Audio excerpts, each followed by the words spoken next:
नमस्ते बच्चों, आप सब कैसे हैं? आशा करती हूँ आप सब खुश हैं। आज मैं एक नए पाठ के साथ आई हूँ और इस पाठ को चलिए देखते हैं। अरे ये क्या? ये कौन सा पक्षी है? ये पक्षी टिटहरी है और टिटहरी के बारे में कुछ जानकारी बताने वाली हूँ। टिटहरी पक्षी जो है वो अपने अंडे पेड़ों पर नहीं देती, वह अपने अंडे नदी या समुद्र के किनारे देती है और इसके अंडे भूरे रंग के होते हैं। इसकी चोंच एक स्पून के शेप की होती है और इसकी टांगे जो पैर हैं वो लंबे होते हैं। पढ़ते हैं टिटहरी पक्षी की एक कहानी जो पंचतंत्र कहानियों में शामिल है। तो चलिए देखते हैं। पाठ 9 चतुराई और विनम्रता। किस तरह हमें चतुराई के साथ और विनम्रता के साथ अपना काम करना चाहिए और दूसरों पर जीत हासिल करनी चाहिए। समुद्र के किनारे एक टिटहरी अपने पति के साथ रहती थी। पति हस्बैंड के साथ रहती थी।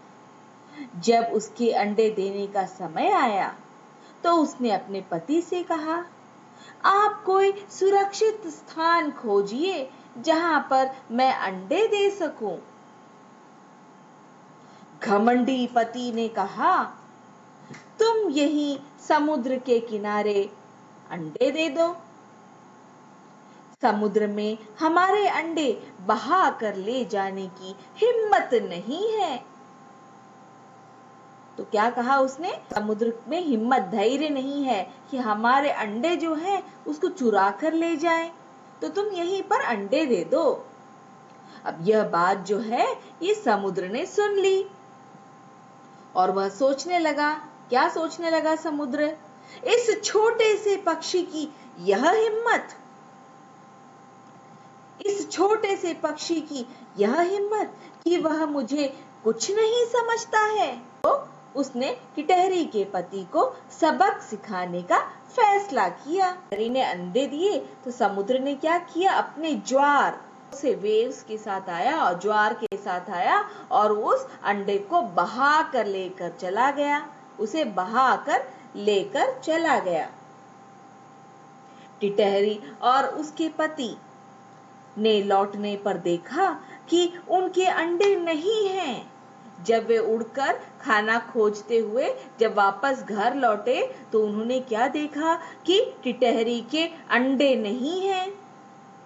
टिटहरी ने अपने पति से कहा, देख लिया आपने, आपके घमंड के कारण हमारे अंडे पता नहीं कहां गायब हो गए।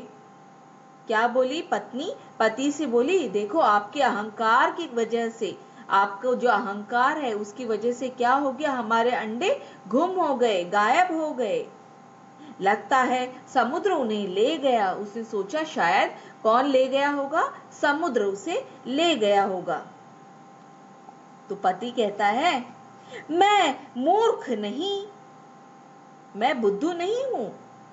तुम देखना मैं इस दुष्ट समुद्र का बदला लूंगा। और कैसे लूंगा बदला? कैसे लूंगा? अपनी चोंच से। अपनी चोंच, चोंच का अर्थ होता है बीक। अपनी चोंच से पानी पीकर उसे सुखा दूंगा, उसे ड्राई कर दूंगा। पूरा पानी उसका मैं पी जाऊंगा। पति ने घमंड से कहा, अहंकार से कहा। टिटहरी ने समझदारी से अपने पति को कहा। उसने बड़े चालाकी से अपने पति से क्या कहा? आप अकेले ही इस समुद्र से बदला मत लो। छोटी सी चोंच से इतना बड़ा विशाल समुद्र सुखाया नहीं जा सकता है। तो पत्नी ने क्या समझाया पति को? अरे आप अकेले उससे बदला मत लीजिए, रिवेंज मत लीजिए।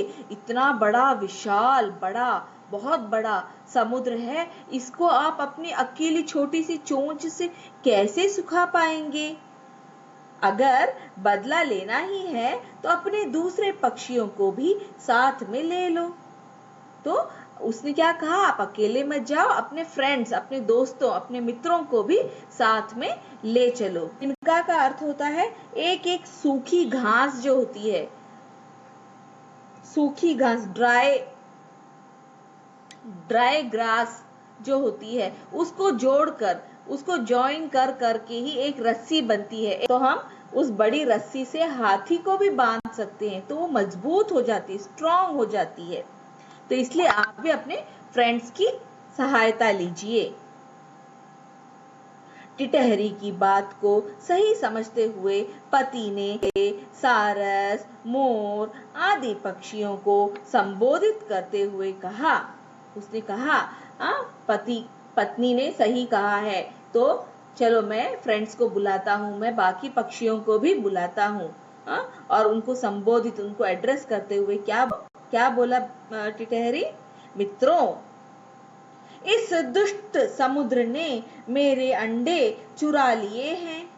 इस दुष्ट समुद्र ने क्या किया है, मेरे अंडे चुरा लिए हैं, इसलिए इसे सबक सिखाना चाहता हूँ।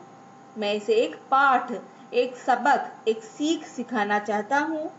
इसे सुखाने को कोई उपाय बताइए। इस समुद्र को पूरी तरह सुखाने, ड्राई करने का कोई एक आइडिया मुझे दे दो। सभी पक्षियों ने आपस में चर्चा की, उन सब ने फिर डिस्कस किया। मोर ने कहा, हम पक्षियों में समुद्र का पानी सुखाने की शक्ति नहीं है, हमारे पास इतनी शक्ति नहीं है कि हम इस समुद्र, बड़े समुद्र का पानी पूरा का पूरा उसको सुखा पाए या ड्राई कर पाए। उतनी शक्ति हम छोटे से पक्षी में नहीं है। हमें अपने राजा गरुड़ की मदद मांगनी चाहिए। हमें कहाँ जाना चाहिए, अपने राजा गरुड़ के पास जाना चाहिए। हमारे जो राजा हैं गरुड़, उनके पास जाकर उनकी सहायता, मदद मांगनी चाहिए। सभी पक्षी अपने राजा के पास गए। सभी पक्षी कहाँ गए, अपने राजा गरुड़ के पास गए। मोर ने कहा, महाराज, इस दुष्ट समुद्र ने आपके होते हुए भी टिटहरी के अंडे चुरा लिए हैं। इस प्रकार तो पक्षी कुल बिल्कुल समाप्त हो जाएगा। तो क्या कहा मोर ने, मोर बड़ा समझदार था, तो मोर ने कहा, आपके होते हुए, आप यहाँ पर हैं, हमारे राजा हैं, और आपके होते हुए इस दुष्ट समुद्र ने क्या किया, टिटहरी, बेचारी टिटहरी के अंडे चुरा लिए हैं। तो अगर ऐसा ही होता रहा तो ये सबके अंडे लेकर चला जाएगा और हमारा वंश वहां पर, कुल का अर्थ होता है वंश, हमारा वंश वहां पर खत्म हो जाएगा। हमारा नेक्स्ट जनरेशन है जो वो खत्म हो जाएगा। तो आप जरूर इसके लिए कुछ कीजिए, यू शुड डू समथिंग। बात सुनकर गरुड़ ने उत्तर दिया, आप लोग ठीक कह रहे हैं। अब जो कह रहे हैं वो सही कह रहे हैं। मैं अभी जाकर समुद्र से बात करता हूँ। मैं अभी समुद्र के पास जाता हूँ और उससे बात करता हूँ। गरुड़ अपने साथ कुछ पक्षियों को लेकर समुद्र के पास गए।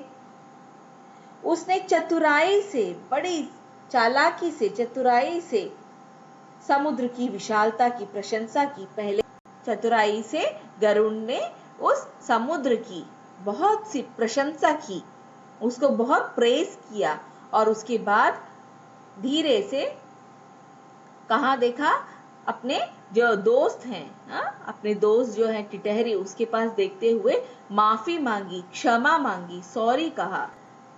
समुद्र गरुड़ की नम्रता, उसकी जो विनम्रता है, उससे प्रभावित हुआ, उससे अट्रैक्ट हुआ। इस प्रकार उसने क्या कर दिया, टिटहरी के जो अंडे ले लिए थे, चुरा लिए थे, उसको वापस रिटर्न कर दिया। टिटहरी खुशी खुशी अपने अंडे लेकर चली गई। गरुड़ ने पहले तो चतुराई से, बहुत ही चतुराई से, सोच समझकर उस विशाल समुद्र की बहुत प्रशंसा की, और उसके बाद उसने टिटहरी की तरफ से माफी भी मांगी, क्षमा भी मांगा। तो उससे क्या हो गया, उसकी विनम्रता और उसकी चतुराई की वजह से टिटहरी के अंडे समुद्र ने वापस कर दिए और टिटहरी खुशी खुशी उन अंडों को लेकर चली गई। तो बच्चों, इस पाठ से हमें यह सीख मिलती है कि हमें हमेशा विनम्रता, विनिमय से काम लेना चाहिए। हमें अपने आप पर अहंकार नहीं होना चाहिए और हमेशा चतुरता से हमें काम लेना चाहिए। तो मैं आशा करती हूँ बच्चों कि आपको ये पाठ जरूर समझ में आया होगा। धन्यवाद बच्चों।